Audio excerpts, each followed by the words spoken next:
Assalamualaikum warahmatullahi wabarakatuh. Untuk sebelumnya, perkenalkan saya dari Universitas Islam Negeri Maulana Malik Ibrahim yang sedang melaksanakan tugas UAS PSDM untuk mewawancari mengenai pengembangan kurikulum dalam pembelajaran. Ya, karena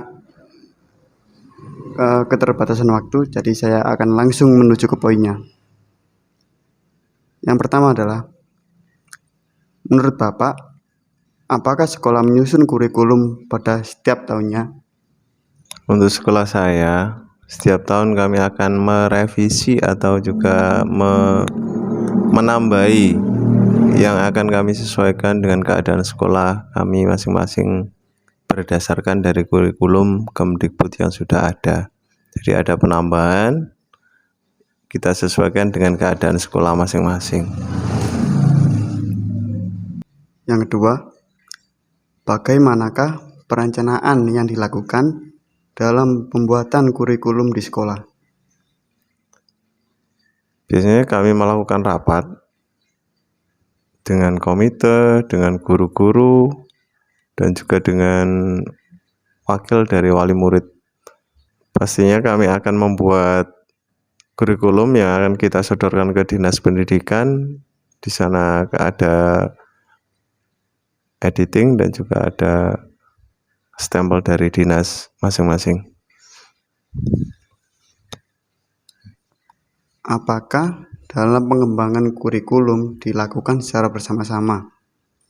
Ya jelas, itu kami lakukan bersama-sama dengan beberapa pertimbangan. Yang pertama, dari wali murid, kami akan mengundang beberapa wali murid untuk apa kebutuhan dari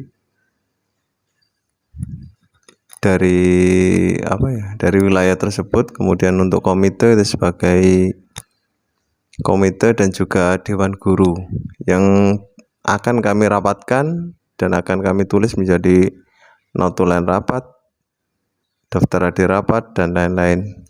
Selanjutnya akan kami jadikan kurikulum atau revisi kurikulum untuk tingkat satuan pendidikan. Baik, sekarang kita akan menuju ke pertanyaan selanjutnya. Bagaimanakah kesesuaian kurikulum dengan kebutuhan siswa dalam kegiatan pembelajaran? Nah itu tadi, makanya akan kami sesuaikan sesuai keadaan siswa. Makanya kami selalu tiap tahun itu mengadakan revisi mana yang harus kami perbaiki dan mana yang harus kami pertahankan.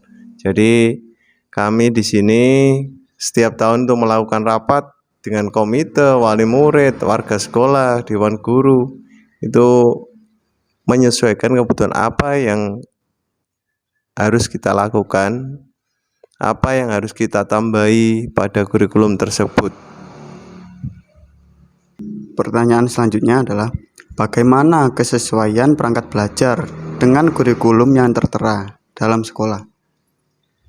Kalau perangkat pembelajaran itu kita sesuaikan dengan keadaan sekolah. Jadi ketika kita di desa menggunakan alat-alat seadanya saja.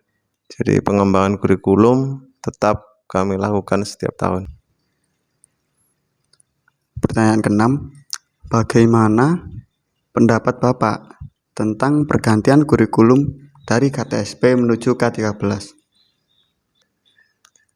Kalau menurut saya, pergantian kurikulum memang tujuan dari pemerintah adalah baik.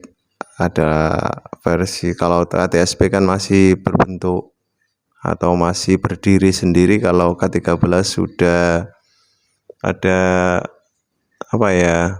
perbaikan dari berdiri sendiri, tiap mata pelajaran menjadi tematik. Akan tapi akhir-akhir ini untuk mata pelajaran matematika itu sudah berdiri sendiri, dan kemungkinan di situ anak-anak, kalau di lapangan loh ya, anak-anak itu susah ketika pembelajaran tematik, atau susahnya itu di guru atau ke anaknya. Kemungkinan itu anak menerima pelajaran itu susah fokus karena pembelajarannya untuk bukunya K13-nya itu masih gelambiar, tidak fokus pada pelajaran misalkan matematika, IPA, IPS, PKN, dan lain-lain. Jadi semua itu terkait dalam satu pembelajaran. Pertanyaan ketujuh, apakah dalam pergantian kurikulum ada kendala dalam proses pembelajaran? Kendala sih pasti ada, akan tetapi kalau saya lihat di sekolah-sekolah itu masih banyak yang masih menggunakan, meskipun kurikulumnya sudah K13, tapi proses pembelajarannya itu masih bersifat klasik atau masih sama, kecuali guru-guru muda. Kalau guru-guru yang sudah sepuh itu biasanya masih sama, yaitu metode ceramah. Kalau guru yang muda lebih kreatif karena kita juga dituntut ya guru yang kreatif. Apa yang Bapak persiapkan sebelum memulai pembelajaran? Banyak sekali. Seperti saya harus mempersiapkan RPP, silabus, KI1, KI2, media pembelajaran, atau kalau memang itu langsung kita skenario, banyak sekali jurnal mengajar dan lain-lain, masih banyak sekali. Di situ kita sesuaikan dengan materi pembelajaran kita. Kalau memang kita belajarnya pada lingkungan alam sekitar, ya kita anak-anak kita ajak langsung ke objeknya. Kita kan di desa, jadi misalkan ada ekosistem, ya kita ajak ke pinggir sawah atau kemana, kita ajak anak-anak ke sana untuk melihat sebenarnya, biar anak-anak itu bisa belajar dari alam. Selanjutnya, media apa yang digunakan dalam proses pembelajaran biasanya dalam kelas? Bermacam-macam, kita sesuaikan dengan materi pembelajaran. Yang terutama yang sekarang sudah eranya digital, jadi setiap sekolah pasti sudah punya LCD proyektor. Di situ kita menggunakan banyak sekali media proyektor, ada alat kit, atau kita putarkan video-video, itu banyak sekali kita sesuaikan dengan materi pembelajaran kita. Selanjutnya adalah pertanyaan yang 10 atau yang terakhir sebagai penutup pertemuan kita pada hari ini, yaitu apa yang dilakukan Bapak dalam mengevaluasi keberhasilan pembelajaran dalam akhir tahun? Kami melakukan evaluasi itu setiap 3 bulan, yaitu PTS, 6 bulan PAS atau penilaian akhir semester, 3 bulan lagi PTS, kemudian yang terakhir adalah penilaian akhir tahun. Di situ kami melakukan, selain itu kami juga melakukan nilai-nilai harian. Jadi setiap hari kita melakukan ulangan, yaitu ada nilai sikap, nilai kepribadian, nilai spiritual, dan banyak sekali itu ada bukunya dan ada kriteria penilaian sendiri-sendiri yang akan kita akumulasikan pada akhir nanti, pada akhir pembelajaran atau akhir tahun.